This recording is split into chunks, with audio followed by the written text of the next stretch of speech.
Back here with Bob McKenzie. It is that time you've waited patiently. It is hashtag Ask Bob. Let's jump right into it. Some trade deadline questions, as you might expect. Jerome wants to know, do you think if the Rangers decide to trade Matt Zuccarello, they will get a first-rounder in return? I would be surprised if they got a first-rounder in return. I know for Kevin Hayes, they've been trying to hold out to get a first-rounder and something else because Hayes is younger than Zuccarello.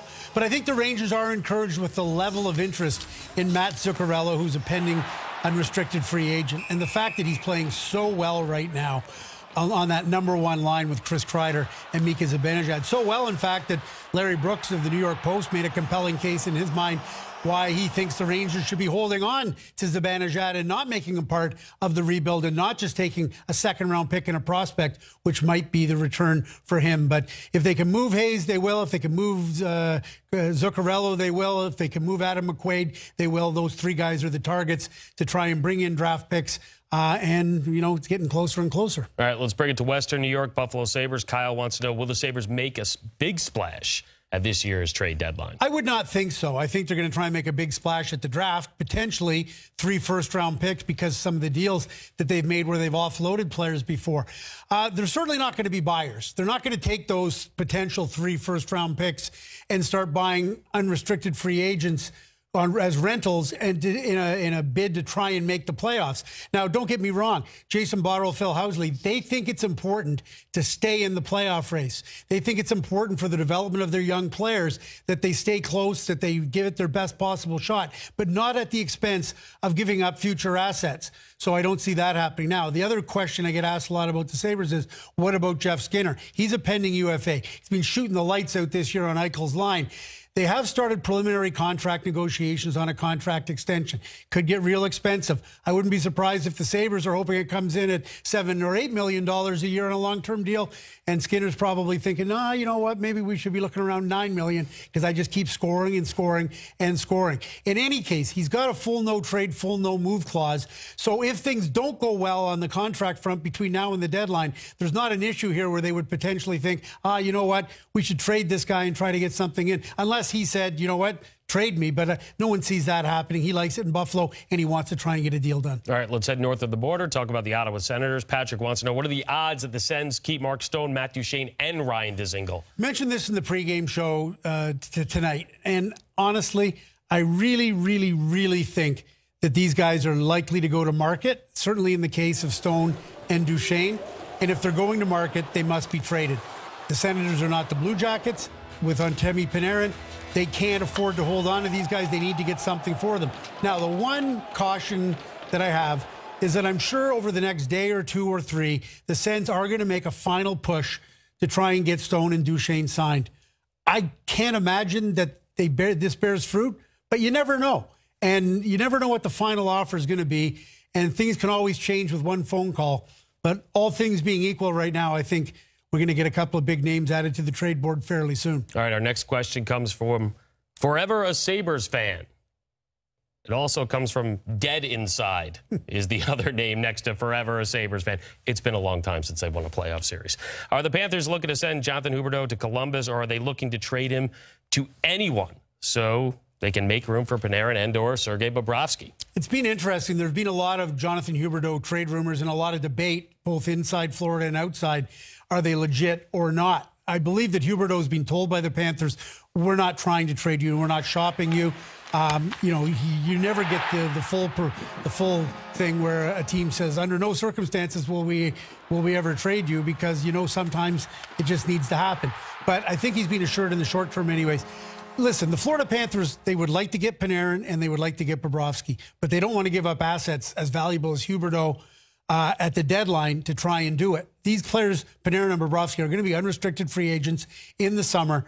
That's the plan, is to try and sign them. But in order to sign them, because they're a budget team, they may need to cut some salary. And if they need to cut some salary, one of the guys who might be targeted as being expendable to cut that salary would be trading Jonathan Huberdeau along with Hoffman, who they got from Ottawa. Those are 2 names that we hear out there. Not saying for sure they're being shopped, not saying for sure they're going to be traded, but if they do need to make budgetary cuts to make room for Panarin and Bobrovsky, those 2 guys most often are focused on as potential. All right, Dead Inside, thanks for your question. Time for Harry's question. We got a couple on the Islanders here. Bob, what do you think Lou and the Islanders may or may not do? Talking deadline coming up in about 12 days. Well, first off, it's a fool's game to try and predict what Lou Lamoriello is going to do because Lou doesn't tell anybody. I'm sure there's lots of people in the organization that don't know exactly what's going on. But here's what I know about Lou, who I've known in an awfully long time. He's 76 years old. He's the general manager of a team that a lot of us thought was going to be pretty average to below average this year. He's got potential NHL Coach of the Year in Barry Trotz. He's got two guys, but Robin Leonard in particular, playing very, very well in net. He's got guys who we thought they would be selling off at the deadline, pending unrestricted free agents like Jordan Eberle and Anders Lee and Brock Nelson. I would say, looking at Lou, knowing him as I do, that he's not going to look a gift horse in the mouth. He's first place in the Metro Division, and I would think if he has the opportunity to add and help his hockey team between now and the deadline. They don't score goals as easily as they would like. They're a little tight there, but they've got such good structure, such good goaltending, and Trotz has done an amazing job. So I would suggest that all things being equal, Lou's going to be in the market for a little goal-scoring help. I don't think he'll blow his brains out to get it, but I certainly think he'll try to improve his hockey team because you don't always get opportunities like this, and Lou's in the business of trying to win cups. And as I said before, I'm not making Lou old by any stretch, but he's 76 years old, and he's got an opportunity here to contend for a cup this year. I can't imagine he wouldn't want to take it and embrace it. He's got a team that's first place in their division right now. Let's stay with the Islanders. Matt Casey has a question. Huge Islanders fan, Matt Casey from the Island. What's the latest on where the Islanders will play their home games if they make the playoffs? And he is a huge Islanders fan because he put the if right there, not expecting at this point still to make the playoffs. Exactly. Well, listen, this is something that Islander fans talk a lot about, and it's been in the news a lot lately because obviously with the Islanders splitting games between the Coliseum in Uniondale and Barclays in Brooklyn, people always want to know, could they play all their playoff games in one spot? Because it was originally supposed to be Barclays that we assumed would be getting it. Nothing official on this just yet. But I'm starting to get the sense, I'm starting to get the feel that all playoff games at Uniondale is not at all out of the question. So we'll wait for some official announcement here. But I know there's a lot of Islander fans, especially those in Uniondale and the surrounding area close to the Coliseum, that would say, if that's the case, 2 thumbs up. Certainly be loud for a playoff atmosphere. Dave Carson's got a pretty interesting one as we look at the stretch run and then eventually the playoffs. Any chance the NHL will take a look at the playoff format in the next CBA? As of now, some very good teams are eliminated in the first round. Of course, we've seen this happen where in the second round of the playoffs, Bob, the 2 best teams in the league sometimes meet up. Yeah, anything can happen in CBA negotiations, but I have to tell you this. From National Hockey League Commissioner Gary Bettman on down, in my mind, with the NHL executives, there is zero appetite for change. Now, you might get some coaches, you might get some general managers, you might get some players, and you get lots of fans and lots of media saying they don't like the format, the divisional format. Go back to the 1 versus 8 conference format. But I do not see that on the horizon. I think there's zero appetite for change from the NHL proper. All right, final one. Let's finish strong. Keith from Chemung. It's a tradition. That's right. Who would you say is the most dangerous scoring duo from the same hometown in NHL history? A, Messier, Iginla, Edmonton. B, Crosby, McKinnon, Cole Harbour. C, Ronick Milbury from Boston. D, Gretzky, and that beautiful man right there, Keith Jones from Brantford. Look at the intensity just coming off. That is a game face. In that picture, I think Keith might have picked that one. Listen, this is a stacked question.